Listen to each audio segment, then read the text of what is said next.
इसी बहाने मैं तुमसे मिल भी लूंगा। इसी बहाने हम कॉफी भी पी लेंगे।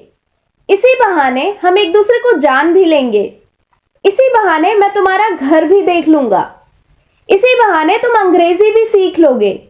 ये ऐसे वाक्य हैं जिन्हें हिंदी में बोलना तो काफी आसान है, लेकिन जब इंग्लिश की बात आती है तो आप कहीं ना कहीं सोच में पड़ जाते हैं। तो आज के इस वीडियो में आप ऐसे सेंटेंसेस को इंग्लिश में बनाना सीखेंगे। तो वीडियो की शुरुआत करने से पहले अगर आप मेरे चैनल इंग्लिश इंजन पर नए हैं तो चैनल को सब्सक्राइब कर लीजिए, साथ ही दिख रहे बेल के आइकन को भी प्रेस कर लीजिए ताकि आपसे इंग्लिश का कोई भी लेसन मिस ना हो। So without further ado let's dive in. ऐसे सेंटेंसेस को इंग्लिश में बनाने के लिए स्ट्रक्चर है, सबसे पहले आप कहेंगे ऑन दिस प्रिटेक्स्ट, जिसका मतलब होता है इसी बहाने। तो जब भी आपको कहना है इसी बहाने तो इसके लिए आप इंग्लिश में कहेंगे ऑन दिस प्रिटेक्स्ट, और उसके बाद आएगा आपका सब्जेक्ट, और उसके बाद आप कहेंगे विल। विल का यूज हम कर रहे हैं क्योंकि ये सभी जो सेंटेंस हैं ये फ्यूचर टाइम में है, इसलिए हम यहाँ पर विल का यूज कर रहे हैं। विल के बाद आप वर्ब की फर्स्ट फॉर्म का यूज करेंगे और उसके बाद आएगा आपका ऑब्जेक्टिव पार्ट, और सेंटेंस के एंड में आप यूज करेंगे एज वेल का। एज वेल का इस्तेमाल हम करते हैं भी के सेंस के लिए। आप किसी भी तरीके का सेंटेंस बना रहे हैं, जब भी आपको कहना है भी, इसके लिए आप एज वेल का यूज कर सकते हैं। और आपको ध्यान ये रखना है कि भी के सेंस के लिए एज वेल का यूज हमेशा सेंटेंस के एंड में किया जाता है। तो चलिए कुछ सेंटेंसेस देखते हैं और सेंटेंसेस की हेल्प से कॉन्सेप्ट पर अपनी पकड़ को मजबूत बनाते हैं। तो देखिए पहला सेंटेंस है, इसी बहाने मैं तुमसे मिल भी लूंगा। इसको आप इंग्लिश में कहेंगे on this pretext I will meet you as well.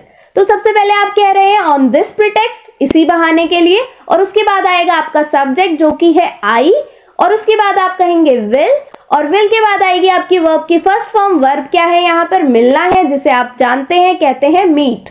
उसके बाद आया आपका ऑब्जेक्ट। ऑब्जेक्ट क्या है यहाँ पर? यू है, क्योंकि तुमसे मिलने की बात हो रही है। तो जो भी आपका सब्जेक्ट है उसके द्वारा जो काम किया जा रहा है, मिलने का काम किया जा रहा है, उसका प्रभाव जिस पे पड़ रहा है वो होता है हमारा object.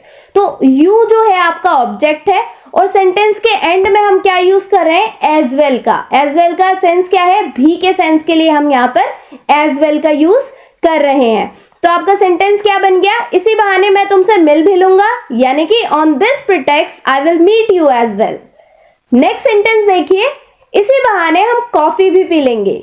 On this pretext we will have coffee as well. Have का यूज हम खाने और पीने दोनों सेंस में करते हैं। आप यहाँ पर चाहे तो टेक का भी यूज कर सकते हैं पीने के लिए। तो आपका सेंटेंस क्या बन गया? On this pretext we will have coffee as well. Next sentence देखिए, इसी बहाने हम एक दूसरे को जान भी लेंगे। On this pretext we will get to know each other as well. On this pretext we will get to know each other as well.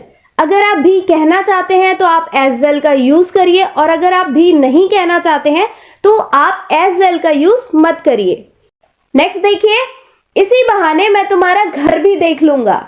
इसको आप इंग्लिश में कहेंगे on this pretext I will see your home as well. On this pretext I will see your home as well. Next example देखिए, इसी बहाने हम कुछ खरीद भी लेंगे। On this pretext we will buy something as well.